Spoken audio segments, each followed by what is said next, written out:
Assalamualaikum and good day everyone. Today we will present our project titled From Hustle to Success di Nora Sendirian Berhad. This project focuses on the entrepreneurial journey, challenges and key success factors that help Nora become a successful and inspiring entrepreneur in the food and beverage industry. Before we begin, let me introduce our group members. This project was completed by a group of 5 members. First, Muhammad Hamizan bin Hafizi. Second, Muhammad Arif bin Abdul Wahab. Third, Wan Ahmad bin Wan Muhammad. Fourth, Nur Husna binti Othman. And finally, myself, Nur Husnina Nadira binti Razali. Together, we conduct the interview, collected the data, and prepared the report and presentation. As for the introduction, in Malaysia, there are also many successful entrepreneurs that can be a role model to the young generation to start up a career in entrepreneurship. The success of an entrepreneur is not determined by the size of the business, but rather dependent on their passion and motivation in running the business itself. We have also successfully conducted an interview with a local entrepreneur that we have chosen, which is a female entrepreneur named Nora Silawati binti Abdullah, or for short Mrs. Nora, who's running a business in food industry. She is the owner of the Nora Enterprise. Despite the intense competition in the food industry sector, she managed to prevail and maintained her business by focusing on her customers' needs, gaining their loyalty. Now, I would like to present the entrepreneur background of the owner of the Nora, Wan Nora Silawati Sarina binti Abdullah. Mrs. Nora is a 42 years old Malay entrepreneur from Tumpat, Kelantan. She completed her education up to STPM level. Before starting her business, she worked as a real estate agent and also sold motorcycle spare parts with her uncle. This experience helped her gain knowledge in sales and customer service. She has been involved in the food business industry for about 10 years. Mrs. Nora started her business on small scale by selling food at a roadside stall. She used TikTok and Facebook to promote her products, and the business slowly expanded due to positive customer feedback. One of the main factors that encouraged her to start the business was her passion for cooking. Besides that, she was inspired by her uncle who was successful in business and wanted to improve her family financial situation. Overall, Mrs. Nora journey showed determination and hard work in building a successful business from a small beginning. Next, I will present the company background of Dinora. Dinora operates as a private limited company, also known as Sendirian Berhad in Malaysia. Dinora is a small-scale business operating in the food and beverage industry. The business has 2 branches located in Sungai Lereng and Chalok, both in Setiu, Terengganu. It operates from 9:30 a.m. until 5 p.m. and is closed every Tuesday. The business mainly target local residents, students, workers, and families. Mrs. Nora managed the business together with her employees and family members. She also monitors food quality and manages stock inventory regularly. For promotion, the business uses Facebook, TikTok, and word-of-mouth marketing. During festive season, part-time workers are hired to help manage the business operation. Currently, Dinora has approximately 30 employees. Overall, Dinora has grown from a small roadside stall into a more organized and stable business. Hi everyone, today I want to talk about Puan Nora background before she started her venture. Before becoming a business owner, Puan Nora actually worked as a real estate agent. This job was very important because it taught how to talk to clients, negotiate, and handle customer rejection every day.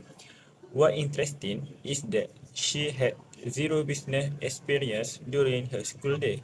Unlike what we usually read in the textbook, she never sold snacks or stationery to her friends. She was just a normal student who focused on SPM.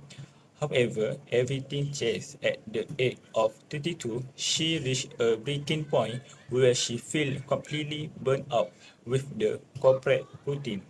She realized that as a regular employee, he uh, his income would always be fixed, and his hard work was only making the company owner rich. She to break this limit and control his own final fate. Now, let's look at how she made the big jump into business. While she was feeling stressed about her career, she always reminded her uncle herself he was a successful businessman, and she admired how business gave him financial freedom and control over his own time. This gave her the confidence that she could do it too. However, her parents had zero business background. They were traditional workers who preferred job security and the safety money salary.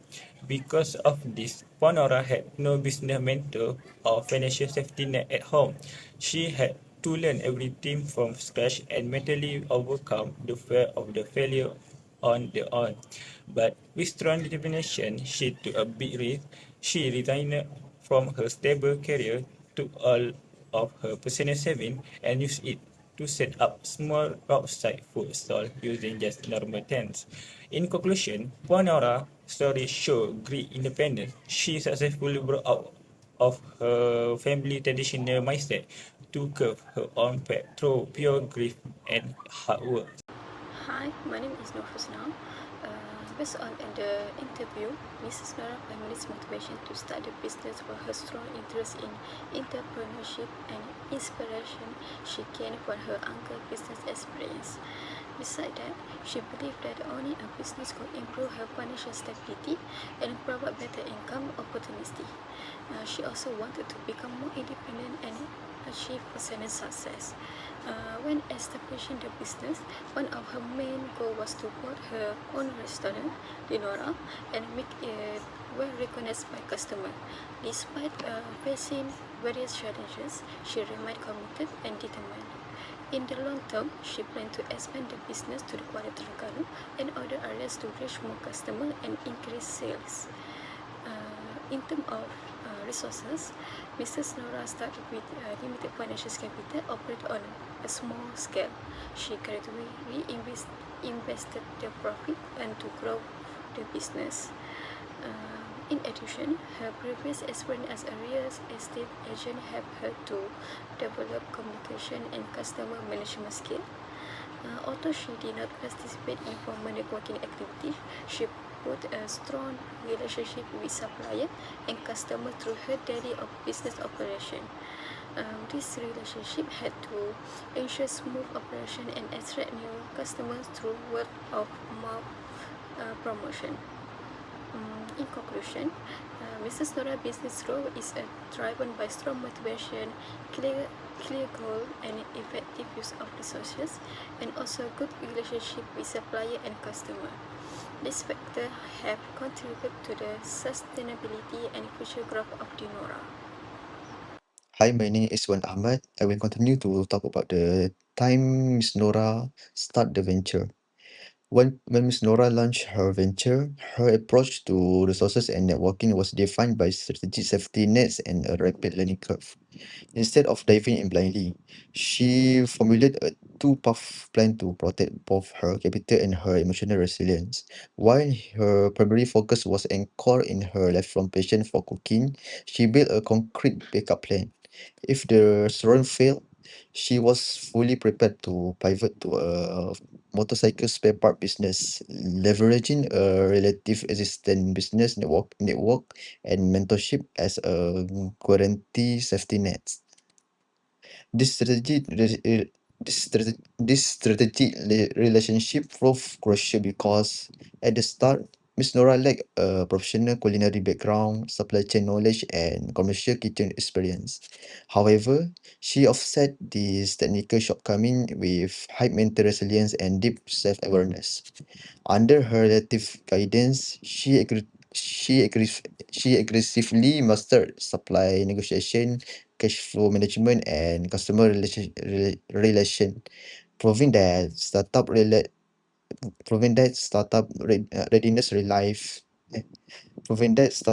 readiness eh, relies heavily on strict planning and adaptability rather than just prior industry experience.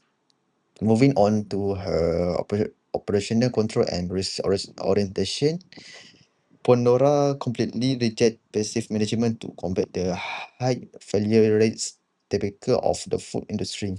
Every move she made was calculated. Instead of choosing cheap or merely convenience location, she utilized scientific analysis and demographic studies to match customer demand exactly.